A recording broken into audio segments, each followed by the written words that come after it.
And welcome back to Edun career guidance and Josh innovations. Next 2026 national entrance screening test కి సంబంధించిన application process అనేది already start అయిపోయిందండి. So దీనికి సంబంధించిన application process అలానే ఇంపార్టెంట్ డేట్స్ ఏంటి, కి సంబంధించిన స్కాలర్షిప్స్ ఎలిజిబిలిటీ ఏంటి అనేది కంప్లీట్ డీటెయిలింగ్ గా ఈ వీడియోలో చూద్దామండి. చూస్తూ ఇంకా మా ఛానల్ సబ్స్క్రైబ్ చేసుకోకపోతే సబ్స్క్రైబ్ చేసుకోండి, అలానే పక్కన ఉన్న బెల్ ఐకాన్ ప్రెస్ చేయండి. మాకు సంబంధించిన ప్రతి ఒక్క అప్డేట్ మీ వరకు వస్తుంది. సో ఈ నెక్స్ట్ అనేది 5 years ఇంటిగ్రేటెడ్ ఎంఎస్సి ప్రోగ్రామ్ ఎవరైతే చేయాలనుకుంటున్నారో సో వాళ్ళ కోసం ఈ ఎంట్రన్స్ ఎగ్జామ్ అనేది కండక్ట్ చేస్తున్నారండి. సో ఎవరు కండక్ట్ చేస్తున్నారంటే national institute of science education and research neither వాళ్ళు అయితే కండక్ట్ చేస్తున్నారండి. సో అలానే వాటితో పాటు university of Mumbai department of autonomic energy centre for excellence in basic science Mumbai వాళ్ళు అయితే కండక్ట్ చేస్తున్నారండి. సో ఈ ఎంట్రన్స్ ఎగ్జామ్. సో ఈ ఎంట్రన్స్ ఎగ్జామ్ కి సంబంధించిన ఇంపార్టెంట్ డేట్స్ ఒకసారి చూద్దాం. సో దీనికి సంబంధించిన అప్లికేషన్ ప్రాసెస్ అనేది ఆల్రెడీ స్టార్ట్ అయిపోయిందండి Jan 5th 2026 రోజు నుంచి. సో ఈ అప్లికేషన్ సంబంధించిన లాస్ట్ డేట్ వచ్చేసి మనకి 6th April 2026 11:30 PM వరకు అయితే ఉందండి. ఈ లోపు మీరు అప్లై చేసుకోండి. సో అలానే ఈ ఎగ్జామ్ సంబంధించిన అప్లికేషన్ ప్రాసెస్లో మీరు ఏమైనా మిస్టేక్స్ చేస్తుంటే దానికి సంబంధించిన కరెక్షన్ విండో అనేది మనకి 13th April 2026 10 AM అయితే ఓపెన్ అవుతుందండి.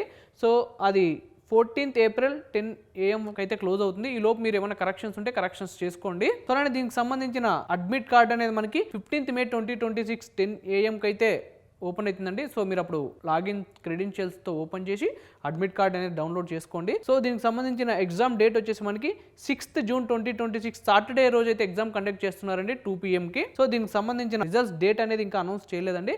సో ఫర్దర్గా మీకు వెబ్సైట్లో అనేది ఇస్తారు. సో అలానే దీనికి సంబంధించిన స్కోర్ కార్డ్ డౌన్లోడ్ డేట్ కూడా ఇవ్వలేదండి.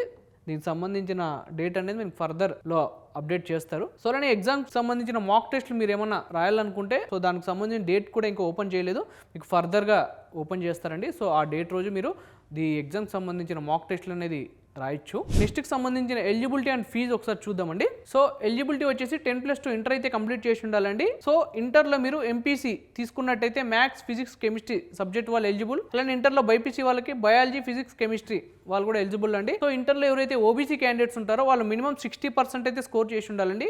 సో అలానే ఎస్సీ ఎస్టీ పీడబ్ల్యూడీ కేటగిరీ వాళ్ళు ఉంటారో వాళ్ళు మినిమం ఇంటర్లో 55% స్కోర్ అయితే చేసి ఉండాలి. సో ఈ ఎగ్జామ్కి సంబంధించిన అప్లికేషన్ ఫీ వచ్చేసి ఫీమేల్ అప్లికెంట్స్కి 700 ఉంటుందండి. ఎస్సీ ఎస్టీ కేటగిరీ వాళ్ళకి 700 ఉంటుంది. అన్రిజర్వ్డ్ ఈడబ్ల్యూఎస్ వాళ్ళకైతే 700 ఉంటుంది. ఓబీసీ వాళ్ళకైతే 1400 అయితే ఉంటుందండి. సో దీనికి సంబంధించిన అప్లికేషన్ ప్రొసీజర్ ఒకసారి చూద్దామండి. నెక్స్ట్ వెబ్సైట్ ఓపెన్ చేసిన తర్వాత సో మీకు దానికి సంబంధించిన basic details and personal details enter చేయండి. సో ఎంటర్ చేసిన తర్వాత వాటితో పాటు అలానే మీ passport size photo and signature కూడా అప్లోడ్ చేయాల్సి ఉంటుందండి. సో అప్లోడ్ చేసిన తర్వాత సో దానికి సంబంధించిన అప్లికేషన్ ఫీ అనేది 1400 ఉంటుంది. ఆ 1400 ఫీ అనేది మీరు పే చేయండి. పే చేసిన తర్వాత మీ అప్లికేషన్ అనేది సక్సెస్ఫుల్గా సబ్మిట్ అవుతుంది. సో ఎంట్రన్స్ ఎగ్జామ్ సంబంధించిన ఎగ్జామ్ పైట్రాన్ ఒకసారి చూద్దామండి. సో ఇది కంప్లీట్గా సిబిటి మోడ్లో అయితే కండక్ట్ చేస్తున్నారండి. 3 hours 13 minutes అయితే ఎగ్జామ్ ఉంటుంది. సో ఇందులో మనకి 4 sections అయితే ఉంటాయండి. అందులో ఈచ్ సెక్షన్కి 60 marks అయితే కండక్ట్ చేస్తున్నారు.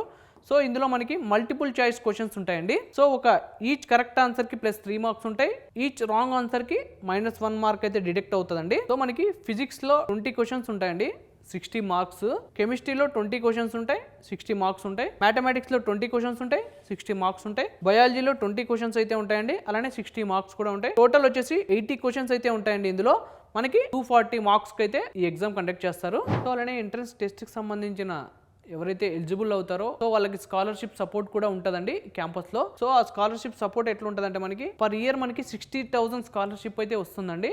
సో ఈ 60,000 స్కాలర్షిప్ ఎవరికి వస్తుందంటే నెక్స్ట్లో ఎవరైతే క్వాలిఫై ఉంటారో సో వాళ్ళకి మాత్రమే ఈ స్కాలర్షిప్ అనేది ప్రొవైడ్ చేస్తుందండి. సో ఈ స్కాలర్షిప్ పర్పస్ ఏంటంటే సో ఈ 5 yearsకి ఫైనాన్షియల్ సపోర్ట్ కోసం ఈ స్కాలర్షిప్ అనేది ప్రొవైడ్ చేస్తున్నారండి. సో అలానే సమ్మర్ ఇంటర్న్షిప్ సపోర్ట్ కూడా ఉంటుందండి. సో దానికి అడిషనల్ 20,000 పర్ ఇయర్ అయితే ఇస్తారు. ఆ సమ్మర్ ఇంటర్న్షిప్స్ ఎలా ఉంటాయంటే సో సమ్మర్లో మనకి సమ్మర్ ప్రాజెక్ట్స్ ఉంటాయి, లేకుంటే ఇంటర్న్షిప్ ఉంటుందండి. సో ఆ ఇంటర్న్షిప్ కనుక మనం చేసినట్టయితే 20,000 పర్ ఇయర్ అయితే ఆ ఇన్స్టిట్యూట్లో ఇస్తారండి. సో ఇది ఎందుకంటే దీని పర్పస్ ఏంటంటే to encourage research and expose during studies. So అలానే ఇన్స్పైర్ షీ సపోర్ట్ కూడా ఉంటుందండి. సో ఇందులో కంప్లీట్గా మనకి ఎవరైతే నెక్స్ట్ లో మెరిట్ స్కోర్ ఉంటుందో సో వాళ్ళకి మాత్రమే ఈ స్కాలర్షిప్ అనేది ప్రొవైడ్ చేస్తారండి. సో అలానే కేటగిరీ వైజ్ నెక్స్ట్కి సంబంధించిన మెరిట్ స్కోర్ని బేస్ చేసుకొని ఈ స్కాలర్షిప్ అనేది ఉంటుందండి. సో ఇదండి నెక్స్ట్ 2026 సంబంధించిన అప్డేట్. సో ఈ వీడియో కనుక మీకు నచ్చినట్లయితే లైక్ చేయండి, అలానే మీ ఫ్రెండ్స్ అండ్ ఫ్యామిలీస్కి ఈ వీడియోని అయితే షేర్ చేయండి. తప్పకుండా మా ఛానల్ అయితే సబ్స్క్రైబ్ చేసుకోండి. Thank you.